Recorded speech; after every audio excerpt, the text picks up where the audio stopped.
մենք հենց հիմա փաստաբաններով դուք շարել եք սեղանին, այսպես խնամքով, ոնց հասկանում սրանք նաև ահագին մեծականակ են եւ սեղանը չի բավականացնի, բայց մի ճշտող հարց Լուսինե, իրականում հարվածողը ով է եղել, ըստ մեր գործընկերների տարածած հաղորդումների Փաշինյանի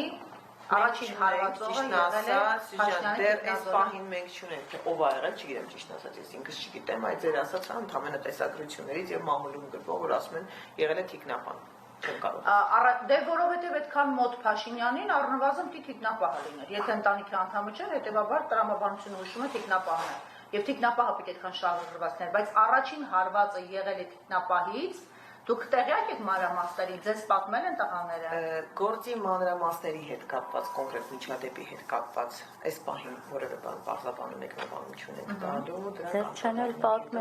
դեռ չեն պատմել։ Այս պահին մեր գերխնդիրը եղել է երեխաների առողջական վիճակը, որովհետև ինչպես արդեն մենք ասել ենք, երկուսներ ունեն լուրջ առողջական խնդիրներ, որոնք մեր գնահատմամբ ուղղակիորեն անհամատեղելի են անազատության հետ։ Մենք արդեն քննարկում ենք անազատության մասին այդ հնարավոր բաղկացները։ Դուք իսկապես հավատում եք, մի ծնողը դուք եք, հարգելի փաստաբան, եւ դուք այս պահին ներգրաված եք նաեւ գործում որպես ծնող, չէ՞։ Որպես փաստաբան ներգրաված եմ եւ որպես ծնող ինձ համար երևի թե կրկնակի դժվար է հիմա խոսելը, այն էմոցիոնալ ֆոնը, որ հիմա ես ունեմ։ Երեխեքին ճանաչում եմ 10 տարի, իմ տղայիս հետ նրանք սովորում են նույն դասարանում։ Դավիթս եւ Միքայելս այդպես պետք է ես արտահայտվեմ երեխեքի մասով, որովհետեւ իրենք են բացառիկ երեխեքն են, որոնք դպրոցում համարվել են լավագույնը, երկու դպրոցի դեմքը պարզ անող բոլոր մրցույթներում եղել են Դավիթը եւ Միքայելը, մշտապես ստացել են պատվոգրերը եւ մեր բոլոր երեխաների համար իրենք եղել են ուղեցույց, ուղենիշ եւ այն մարդը, ում պետք է հասնել։ Ես նույնպես տղա երեխա եմ այրեմ, միշտ իմ ծնողական խորհուրդը եղել է նմանվի Դավիթին, Միքայելին, որտեվ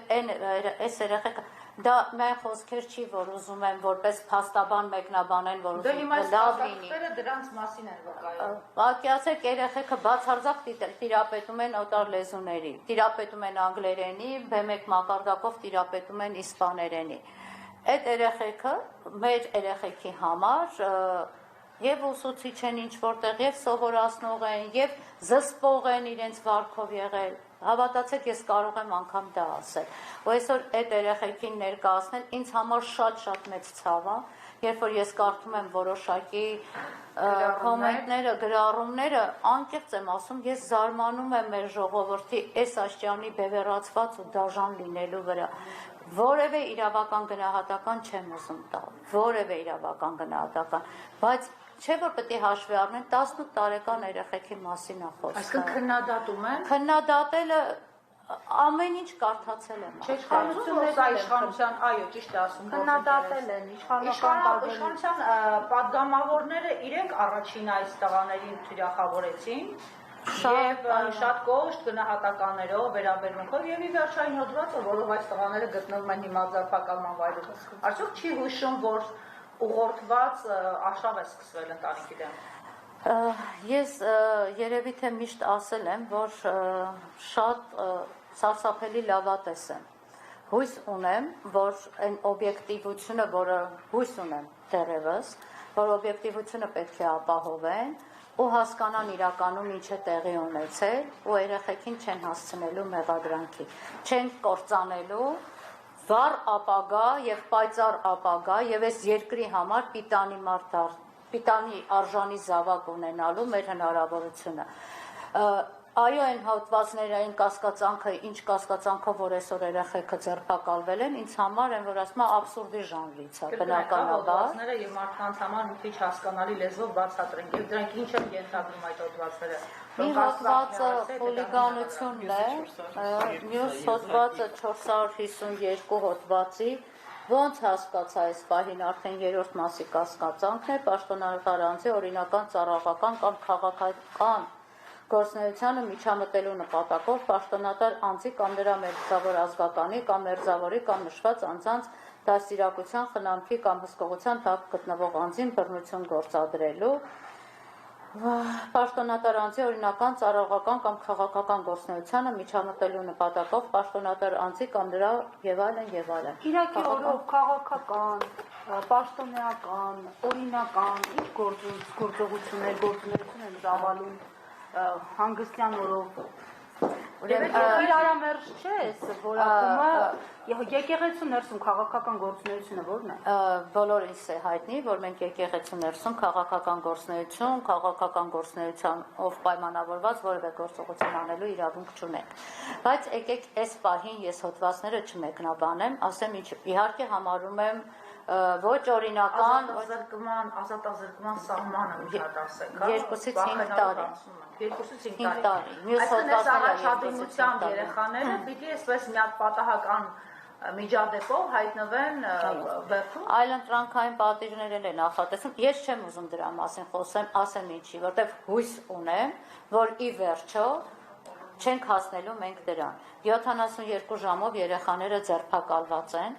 Հույս ունեմ, որ երեխեքին մեղադրանք չեն առաջադրելու։ Ինչի համար հոդվածները հիմա չեմ մեկնաբանում եւ ինչ որ քայլ առաջ չեմ գնում, որովհետեւ դեռևս չունենք մեղադրանք։ Երեխեքը ընդամենը կասկածյալի կարգավիճակ ունեն, ձերբակալվածի կարգավիճակ ունեն, մեղադրյալի կարգավիճակ չունեն։ Աստված մի արասցե, եթե երեխաներին մեղադրանքներ առաջադրվի, բնականաբար ամբողջ մանրամասնությամբ հանդես են գալու եւ հանրայնացնել են այն ամենը, ինչը որ արդեն մեր ձեռքի տակ կլինի։ Տեղեկություն ստացանք, որ գիշերը շտապօգնության մեքենա է գնացել ԶՊՎ, ինչ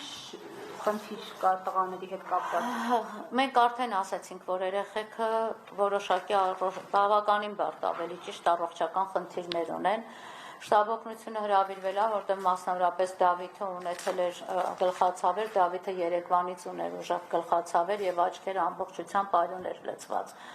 Հիմա արդեն հարցում են կարել, պատասխանը դեռևս չենք ստացել, իրենց հետ զրույցից արդեն իսկ տեղյակ ենք, որ վատ ա եղել, բայց պատասխանը դեռևս չենք ստացել, դրա համար կոնկրետ չեմ կարող ասել ինչ կարգի բուժօգնություն են ցուցաբերել։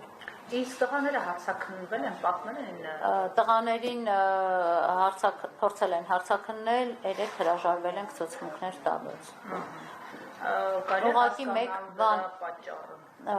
Ուղղակի երեխեք շոկի մեջ են, պատկերացրեք դուք իրենց տեսնում եք, սենց հաղթանդամ տղաներ չեն, բայց ընդամենը 18 տարեկան են, դեկտեմբերին են դարձել 18 տարեկան։ Իրանք երևի ամբողջությամբ այդ երեխեքը չէին էլ ընկալում իրանց հետ ինչա կատարվում։ Ինչու են երկու եղբորը տարել։ Եթե միջադեպը ըստ էության մեկի հետ է ծագել, ինչու են երկու եղբայրները ԶՊՎ-ում գտնվում։ Եվ ինչու մի քանի ժամ անց ձերբակալվում է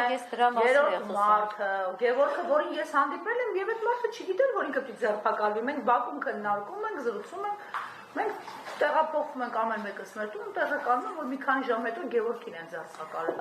Գևորգը փաստորեն քաղաքացի է, որպես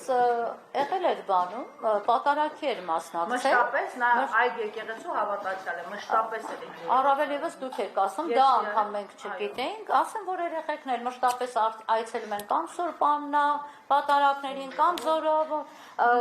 տարբերություն չկա։ Երեխեքը հավատացան, եթե երեխան ձերբակալվածի կարգավիճակում ուզում է իր աղոթագրքերը, ես 27 տարի անկեղծ եմ ասում, փաստաբան եմ, 99 թվականից փաստաբան եմ, 27 տարվա ընթացքում երբևէ որևէ ձերբակալված կամ կալանավորված մեզանից չէր ուզել 3 աղոթագիր, խնդրեց ընդ որում, որ եկեղեցիից մենք անպայման աղոթագրքերը վերցնեն, Տեր Ողորմյան, Տեր Ամենակալը եւ Պատարագամատույցը։ Միքայել ասեց, խնդրում եմ աղոթագրքերս անպայման Սուրբաննայից վերցրեք։ Դավիթն ասեց, աղոթագրքերս մեկ էլ Պարապելուս գրքերը կասեք բերեն, որ հետ չմնա։ Մեկը միջազգային հարաբերություններում ուզում սովորի, մյուսը կառավարում ուզում դիմի։ Այս տարի պետք է ընդունվի։ Այո, այս տարի պետք է ընդունվեն երեխեքը։ Ես ու Լուսինեն Մարտիրոսյան իսկապես լացում ենք, ասում ենք երեխեքը ստեղ աղոթագիրքն են ուզում, որովհետև անձնական խոզարկությամբ արդեն վերցրել էին։ Իրենք նրանց ոստիկանությունը թույլ չտվեց ավարտել ծեսը, անմիջապես բռնությամբ տեղափոխեցին ԶՊՎ։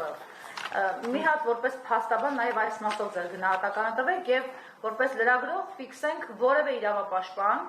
որոնք սովորաբար ծղրտում են մինչև 18 թիվը, մինչև այս պահը որևէ ձայն չի հանել, չի արձագանքել, չի դատապարտել, Մեզ համար շատ տարօրինակ են այս կազմակերպությունները իրենց շահած գրանտներով ու իրենց վերաբերմունքով։ Որքանով է համաչափի վերջո դպրոցականների, որովհետև երկուսն են դպրոցական են, այդ ուժով, այդ ձևով տանեն։ Ընդհանրապես համաչափության մասին խոսք չէր կարող լինել։ Երեխեքին եթե ասեին եկեք գնում ենք կամ եկեք այս ժամին ներկայացեք կամ եկեք գնում ենք, երեխեքը անպայման կգային։ Չէին էլ պատկերացնի, որ չպետք է իրանք գնան։ Իրանք չեն էլ հեռացել Ի վերջո իրենք տարածքից չեն գնացել, դա դե միջադեպից, հա, միջադեպից մի ժամից հետո է տանում։ Կանգնած են եկել Պատարագ են։ Այստեղ անգամ իրավական տեսանկյունից էլ չի կարող խոսք գնալ անմիջականորեն ծագած հիմնավոր կասկածի մասին։ Երեխաները օրհնությանը պետք է մասնակցեին, որը չհաջողվեց, իսկ այդ ձևով կոպիտ ձևով բերման ենթարկել Ես անձամբ այնտեղ եմ եղել, երևի թե խնդրում եմ, ասում եմ, լավ, ուր եք տանում երեխեքին, ինձ ոստիկաններից մեկ ասում եմ, ես փաստաբան եմ, ուր եք տանում երեխեքին, ինձ ասում եմ, պայմանագիրը ցույց տուր, որ ասեմ, ուր ենք տանում, այն ինչը, որ տեսել եմ երեք, այն որ սենց ժամանակ առ ժամանակ զարմանքդ պետքա սենց մի հատ թարմացնեն, երեխեքին լրիվ սենց կռացրած տանել, գետնին տապալելով, այդ ձևով ոստիկանությունից տանել, հասցնել քնչական բաժին, այսինքն որ երեխան ասեն կանգնած մոտեցի էլի ձեռնաշղթաներով չէր լինելու։ Բռնության բաներ նկատել եք, Չէ, չի կիրառվել, մենք անձամբ հարցրել ենք, երեխեքը ասեցին, որ իրենց նկատմամբ բացի բերման ենթարկելուց, ինչ ձևով որ մեզ կոպիտ բերման են ենթարկել, իրենք բռնության չեն ենթարկել։ Մենք երբեմն նաև վատ հարամթերք ենք լսել ոստիկաններից, դրանք էլ չեն հնչել։ Այստեղ հնչել է։ Հիմա Եվ իմ մյուս հարցը, ի վերջո ինչու երկու եղբորը տարան։ Չգիտեմ, եթե Գևորգ Գևորգյանին էլ տարան ու ասեցին Գևորգ Գևորգյանն էլ չգիտեմ ինչ առնչություն ունի, երեխեք ընդ որում մտեղ առաջի անգամ Գևորգ Գևորգյանին տեսան, ասեցին երեխեք ջան, Գևորգ Գևորգյանն է որ ձեր հետ ձերբակալվել է, ասեցին վայ բարև ձեզ, ընդամենը ասեցին ու ներս մտան, որտեղ որևէ կապ չունեն, որևէ առնչություն չեն ունեցել։ Գևորգյան Գևորգը ուղղակի այնտեղ ա եղել ու ենթադրում եմ երևի ասել է երեխեքին մի խփեք, որտեղ ես էլ եմ բնականաբար ճանաչում։ Այդքանի միջից քաղաքական դաշտի հետ ապելացվողը ինքն էր, երևի ձերբակալել են, որպեսզի սա կարվի այն կոնտեքստում, որը որ հնչում է քաղաքական ուժի շուրթերով։ Մեկ հայտարարություն կարող եմ անել, այն որ պաշտոնապես հայտարարում եմ, ոչ երեխեքը, ոչ իրենց ծնողները որևէ քաղաքական կուսակցության անդամ չեն։ 10 տարի, այո, Ես 10 տարի ճանաչում եմ այդ ընտանիքին։ Երեխեքը որևէ քաղաքական պատկանելություն չունեն։ Ավելին ասեմ, մինչև այս պահը անգամ, ես չգիտեմ, թե երեխեքին, անգամ ես հարց եմ տվել, երեխեք, ասենք ոնց եք գնահատում էլի մեր այս քաղաքական դաշտը, որտեղ իրանք շատ խելացի են, մենք էլ շատ հաճախ ենք հանդիպում, ոնց եք գնահատում, ասենք այս թեկնածուն, ինձ ասել են Վարդվի ծեծա, կլինի մենք չպատասխանենք, որտեղ այդ մեր որոշելու խնդիրն է, իրանք ինքան սենց հասուն երեխեք է։ Ես իմացա, որ ոստիկանությունում էլ պարտադրել են իրենց այդ հարգանքով վերաբերվել, դույով չխոսել։ Իրանք որևէ մեկի հետ շոկահարվել էին առաջինը հենց ոստիկանները, քննիչները, այդպեսի տեղեր։ Իրանք ոչ մեկի հետ դույով չեն խոսում։ Երբեք այդ երեխեքը դույով խոսացած, ախր մի քիչ հիմա անգամ չեմ կարող նկարագրել այս երեխեքի դաստիարակության մակարդակը։ Ենթադրենք դաստիարակությունը մի կողմ մենք ճիշտ է անդադ պնդում ենք եւ գիտենք վստահեցնում ենք որ քաղաքական բան չեն ունեցել, բայց նույնիսկ եթե ի վերջո քաղաքականությունը ինքը երեք մտել է եկեղեցի եւ հայտարարել է մինչեւ որ ես քարոզարշավ եմ անում շաբաթ կիրակիներին, քաղաքականությունը իր ոտքով մտել է եկեղեցի։ Այո, իրենց ոտքով մտել են եկեղեցի, բայց երեխեքը չեն եղել այդ քաղաքականության մեջ։ Ուներ քաղաքական Հայաստան, դրա համար մենք բռնենք մարդկանց տանը։ Եթե հանկարծ էլ լիներ, ուրեմն այս մայրն էլ կալանավորված սերբակալված կլիներ, էլի, փաստորեն։ Ենթադրում եմ, որ այդպես կլիներ։ Հիմա ինչ ասեմ, պատասխան ես անկից ես պատասխան։ Մեր քաղաքական Հայաստանը դրանք մեր ընտրությունն են, ով իրավունք ունի սահմանը դրական իրավունքի հանդեպ ոտնձգություններ ունենալ։ Շատ լավ։ Եվ հետո հարկադրաբար սիրում են քաղաքական ուժին, չգիտեմ։ Կամ հարկադրաբար աղոթում են ինչ-որ պատարակների, բայց հարկադրաբար դժվար սիրել։ Հիմա փաստորեն մենք ինչու ունենք ձերբակալված 2-18 տարեկան պայծառ երեխեք։